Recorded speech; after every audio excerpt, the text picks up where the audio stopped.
Hematite is a semi-precious gray stone, but what really is hematite? Hi, I'm Sam, and I'm not a gemologist, but I'm an artist that really likes gemstones. So let's talk about hematite. Hematite is actually a type of iron ore. Chemically, it is iron 2 and oxygen 3. It's often black or gray with a metallic sheen to it. Sometimes it can vary, being a red-brown color or even orangey. They all have in common a red streak when you scrape it onto something, though. Some different varieties include earthy hematite, which is red-brown and kind of soily looking, the shiny metallic hematite, which is what I have for this video, specularite, which has a mirror-like finish that was in fact at one point used for mirrors. I wouldn't blame people for getting it confused with the metallic hematite though. A bulbous-looking variety of hematite called kidney ore, this one makes me particularly uncomfy, martite, which forms alongside magnetite as little cubes, the iron roses, which are thin layers of hematite over top of one another in delicate formations, not dissimilar to mica. Then there is also rainbow hematite, that has an iridescent sheen on it, and which makes it incredibly popular for jewelry. Hematite isn't an inherently valuable stone, though the more pure, brighter varieties are usually worth more. One of the largest suppliers is Canada, as well as Brazil. Other big suppliers are England, Germany, Switzerland, Italy, Venezuela, and Spain. The United States is also a pretty big supplier. Most of it comes from Alaska here. Hematite is found in rich iron-mined places with hydrothermal veins. Hematite has a trigonal crystal structure and usually a metallic luster. This stone doesn't have a refractive index as it is opaque, therefore light can't really travel through it. The specific gravity of hematite is 5.26 times heavier than water, and on the Mohs hardness scale it ranges from a 5 to 6.5 depending on the variety of it.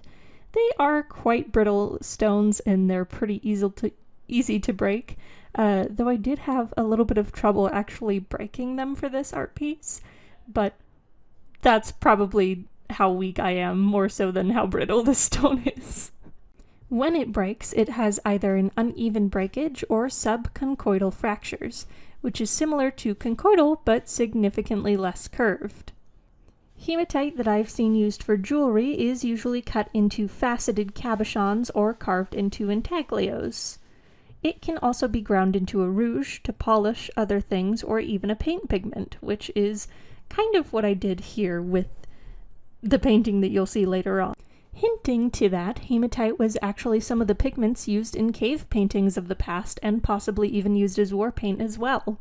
It's not very valuable, but it seems to be getting more difficult to get natural types rather than man-made ones, such as hemalike or hematine, which is reconstituted hematite, or magnetic hematite, which actually has a different chemical makeup and contains no real hematite at all, which those are the magnetic kinds of rocks that you find in a lot of gift shops.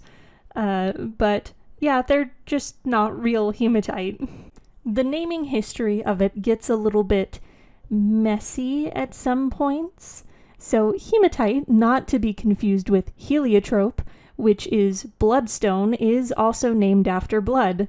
The stone was first named back in around 300 BC, and in fact also called a bloodstone. It was renamed by Pliny the Elder to hematites, or rather blood-like. The reason for this being because of the red streak that comes off of it, or the red powder that is produced when it is ground. Hematite is thought to be a birthstone for both Aries and Aquarius, but not a traditional birthstone for any month.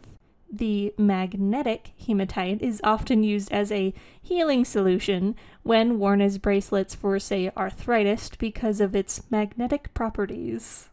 Like plenty of other stones with red or blood symbolism, hematite is thought to prevent excessive bleeding, so like worn when women are experiencing childbirth and everything like that, just to stop the excess. Hematite is thought to provide a stable mind and protection.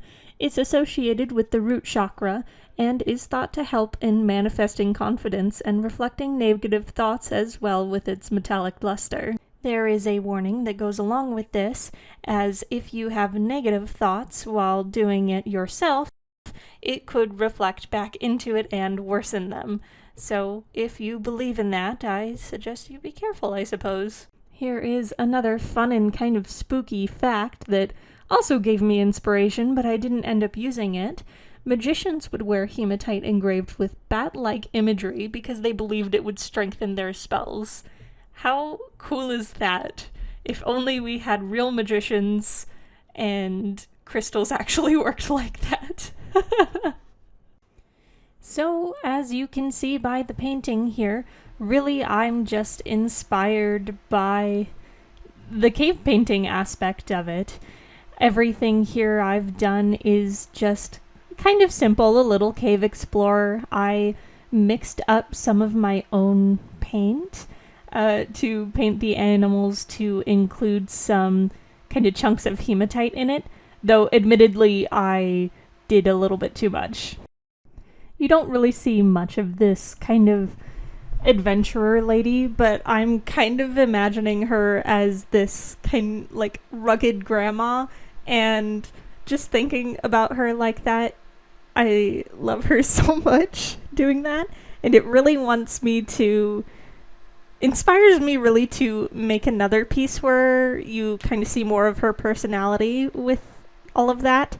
And then also, maybe she meets Gnome Grandpa, and maybe they fall in love. Who knows? I don't know. I haven't done that yet, so who knows? Maybe I'll do some more pieces with this character and the gnome character that I created that I really, really love. Anyways, here's the finished piece with that. I really hope you liked it, and if you do, maybe check out some of my other videos that I have on here.